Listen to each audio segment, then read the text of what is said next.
Once again from DPL Surveillance Equipment. Right now, I'm out and about doing my 5-mile walk, and you're going to hear some crunching sounds in the background and some knocking and clanging sounds also. That's my water bottle, which I carry with me around my neck, and my feet crunching on the leaves and branches and twigs on the ground.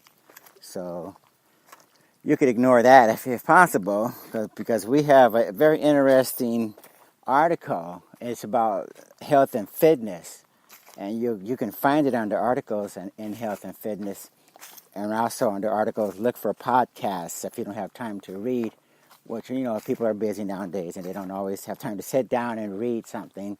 So don't worry, because just click on the podcast, audio podcast, and put your headphones on and headset on, and go ahead and do what you normally do, like walk, run, exercise. Maybe you're commuting back and forth to work or whatever it is. We got you covered. Now it's kind of warm out here. It seems like it's approaching 80 degrees probably in the sun. I have a little mix of sun and shade out here, but otherwise it's fine. Nice to be out and about, getting some exercise and taking it on. Speaking of exercise, let me introduce myself, because sometimes I forget.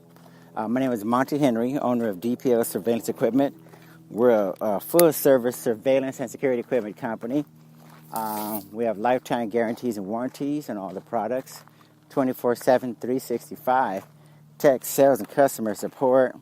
We have the largest inventory. Let me cut my ringer off because I know I'm going to get interrupted. We have the largest inventory of items that not only can you buy, but you can rent and lay away as well. And we have, as I mentioned, lots of articles about health and fitness, articles about, of course, surveillance and counter-surveillance, anti-terrorist products and technologies, and we also cover cryptocurrencies like Bitcoin, and we also cover economics and finance. Just a number of different topics, basically, and we just want to provide a lot of content as much as possible. Nothing like sharing and contributing and getting and learning things and sharing it with people. That's what I like to do, basically. And look at the video library, look at the product demonstration videos that we have, and read the articles, listen to the podcast, read the blogs, etc., etc. What else? The website, before I forget, has been redesigned, so it's easy to view on your app. On your mobile phone or your smart device, whatever smart device that you use, the iPads and laptops, phones, whatever you use. Hopefully it'll be configured. The website should show up, should be optimized for mobile. It should be easy to find on the internet. Also, I'm trying to do my best as far as the marketing is concerned, making sure we show up prominently in the search engines. We were being penalized for not being mobile friendly, but since we got the website redesigned, I think we're mobile friendly, and I double checked it a couple of days ago, and it looks like it's indeed mobile friendly, and it's no errors as far as I know. So we shouldn't be penalized for that any longer. I had the oldest, most outdated website for a long, long time, and we finally got enough insults from people that we decided to redo it. So kind of funny the way that worked out. What else? We also are taking a look at modifying the shopping cart so that you guys can use your favorite cryptocurrencies like the Bitcoins, the Ethereum, Litecoin. We're starting off with the big ones, the blue chips, if you will, and then maybe we'll add some more later, but definitely the top three. So feel free to use your cryptos. Some of you are sitting on nice profits, and some of you are just getting started. You want to know whether or not you can use your cryptos for anything useful. Well, on our website you can, and it's no big deal.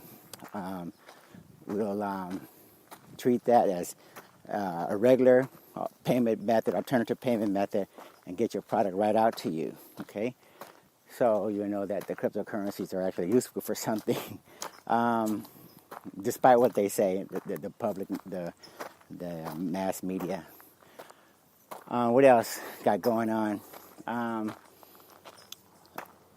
I have to say also, let's try to bypass MasterCard and Visa and American Express and Discover. Let's try to make sure that we totally deprive that old antiquated system of credit cards and merchant processors and all of the fees, the settlement fees, service fees, batch fees, miscellaneous fees that they throw at us. Annually, I think they take about $70 billion from us, merchants and retailers, every year in the way of discount fees and all the other fees. So that's a lot of money that we could be putting back into our businesses. We could be putting that money into the pockets of the customers by way of everyday low prices. If not low prices, definitely discounted shipping, maybe rewards, some sort of incentive. You know what I mean? Prices go down considerably when you have less overhead. So let's see if we can support some of these businesses that are using alternative payment methods and systems like Bitcoin and cryptocurrencies, so we can get them off the ground and free ourselves from the tyranny of the old antiquated financial system. Excuse the wind blowing. So what are we doing today besides walking? Today we're taking a look at health and fitness, as I mentioned. Now, the name of this particular article, let's see, what is the name of it? It is called "This Training Tweak Keeps Him Running at Age 70." Okay? This training tweak keeps him running at age 70. Now, I found this article, and I think it's a good article, mainly because a lot of us, besides you youngins out there, a lot of us are getting a little bit older, and we're a little bit more concerned about our health going forward. So what we're doing is we're putting a little bit more emphasis on exercise. Running was excuse me for a second. See if I can get out of this wind all of a sudden. Running was a major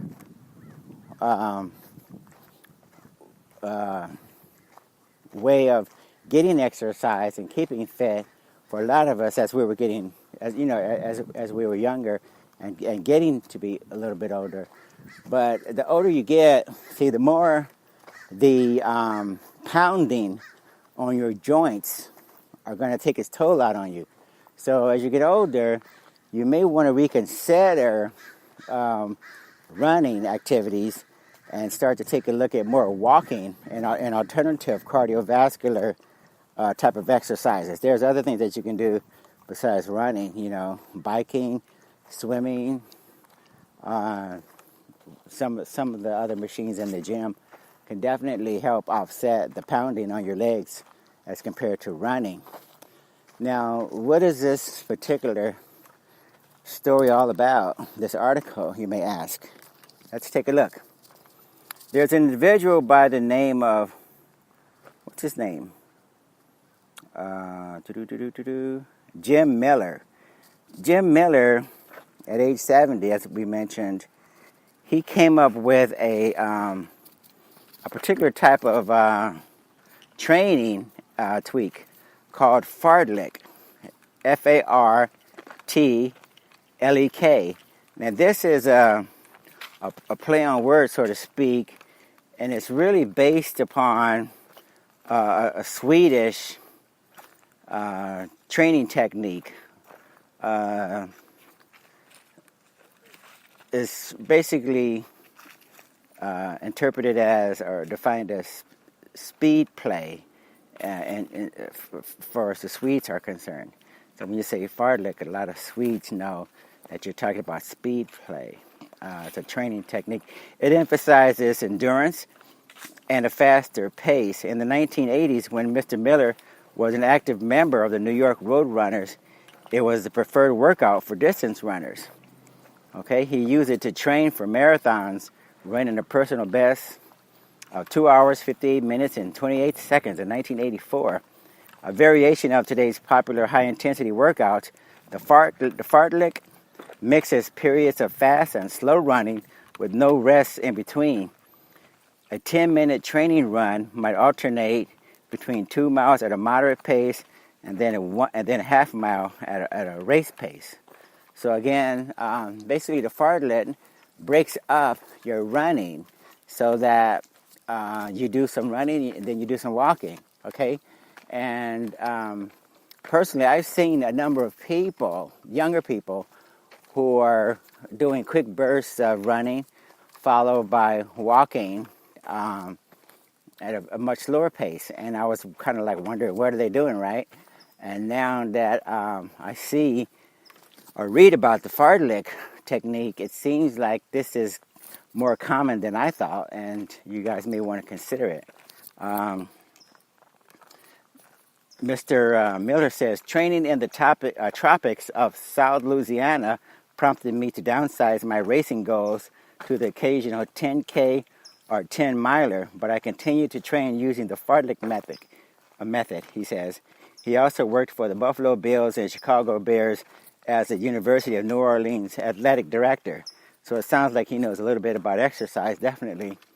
Mr. Miller, now 70, says the workout was fantastic in his 30s and 40s, shaving seconds off his race times.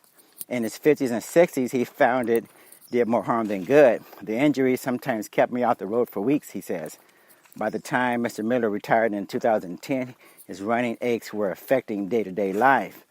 He complains about his lower back when he was younger. He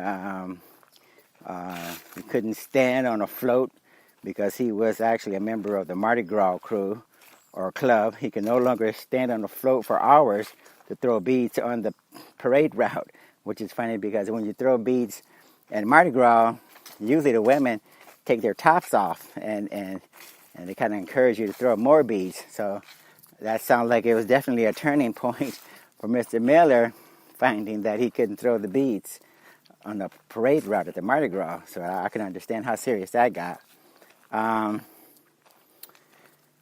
Mr. Miller, let's see. I'm going to put this in an article on my website along with the podcast. So what are some of the things that he's doing? The workout. Mr. Miller and his wife, Jean Miller, they live in a golf course community in Diamond Head, Mississippi. They wake up at 5:45 a.m. to beat the Gulf Coast heat. After a cup of coffee, they lace up their sneakers. His wife, 57, heads out for a 3-mile run while Mr. Miller stretches. I used to use the first mile of my run as my warm-up, he says. But as I've gotten older, I realize my body, particularly my back, needs some stretching and strengthening before I get going. His 15-minute warm-up includes a series of planks, side planks, lower back stretches, and 70 push-ups, one for each year. The running portion of the old fartlek workout is a modified version of his marathon workout. It includes a 1-mile jog from his house to a community walking path where he walks a mile before jogging another mile back home. That walk is really therapeutic, he says. It reinvigorates me for my last mile. He does the old fartlek routine a minimum of 5 days a week. There will come a day when my old fartlek intervals will flip to 2 miles of walking and 1 mile of jogging, or even shorter increments. But that is the beauty of the workout, he says. It's adaptable. Mr. Miller has a standing tee time of 9 a.m. and he plays 18 holes almost daily. His wife joins him on the weekends. There's some information about his diet. For him, he talks about the gear and costs. After years of running in New Balance sneakers, Mr. Miller recently switched to Nike Lunar Glide 9, $120 a pair. To combat the Mississippi humidity, he always wears Nike dry fit apparel. He prefers gold toe ankle cut athletic socks, $18 for 3 pairs. He listens to some Tom Petty for his playlist when he's exercising, it looks like. I'll let you guys take that out also. And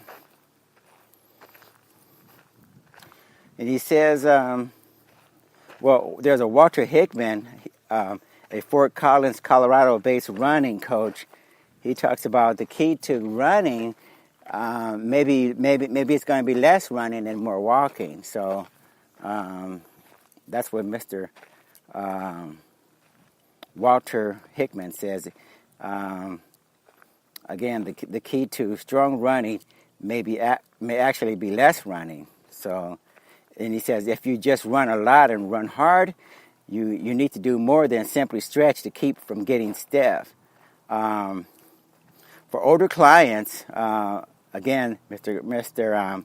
Hickman says, for older clients who like speed work, he says he adjusts time and distances to realistic targets and complements the workouts with gym time. The more gym work my older runners put in, the more mileage they are typically able to handle with good form. So make sure you guys understand it's all about good form when you're running, and you get that through a good, vigorous gym workout to complement your running. Nothing worse than having a weak core or torso and not being able to support yourself so that you stand upright and when you're running, so that you have the correct posture and form. And then Mr. Hickman suggests shifting part of that speed workout to the pool, bike, or rowing machine. You get the same cardio response you get from running, but without the pounding, he says. Speed work, also known as interval work, is typically performed on a track and is a very set workout, like 4 1-mile repeats at a 5-minute pace with 1 minute recovery between sets.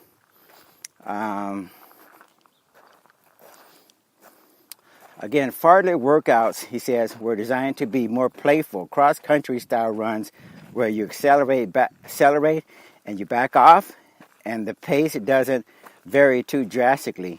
As we get older, fartlek workouts can be gentler on the body as they aren't about sprinting or going all out. So, again, make sure you guys understand as you get older,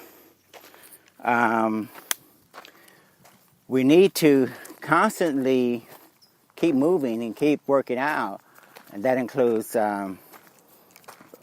walking. So, and don't be afraid to cut back on the running and make up for it with the walking. Again, even after we have to take some of that speed, some of that running to the gym. Get on your rowing machine. Get on your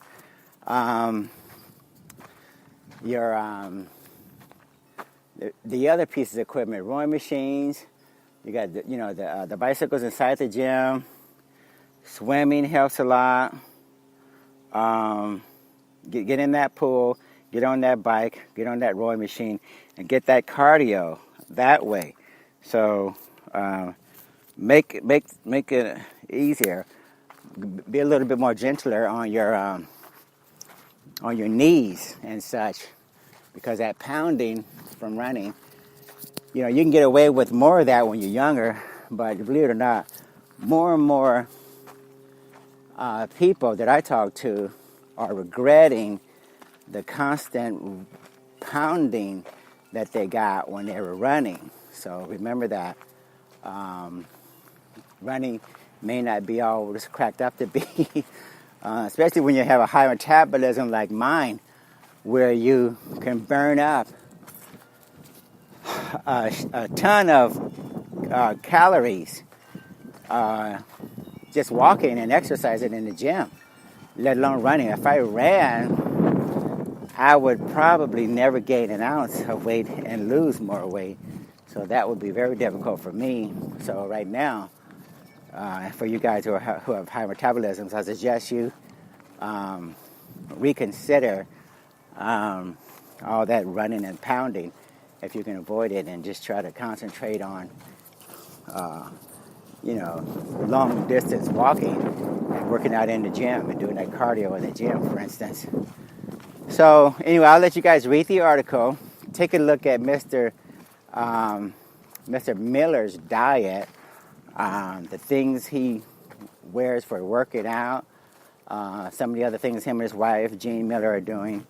And just remember, as we get older, we are going to find that, through sharing information and doing further research, that we can be very, very actively fit, look very good, and live very long, healthy lives. Again, while at the same time being physically fit and looking very good, and not having to worry about all the aches and pains and such. So that's about it for today. Okay, I'm gonna continue my walking as I'm only into like 2 miles probably or something out of the 5 miles. So do your meditation, do your contemplation, and this is all therapy. It's a form of therapy. So just make it an integral part of your life. If you have to base the other things in your life around your workout routine, then that's what you do. Because when you're healthy and you're fit, you think clear, you respond less to chronic stress, and I'm pretty sure the doctors and the tests and the different things that we perform to see how we're doing will come back very, very positive and very good, to demonstrate that you definitely are on the right track when you put the major emphasis on staying fit and exercising regularly and eating right, okay? So anyway, we're going to let you guys go. And as I like to say at the conclusion of every podcast, keep your eyes and ears open and stay safe out there, okay? All right. So we'll talk later. Bye.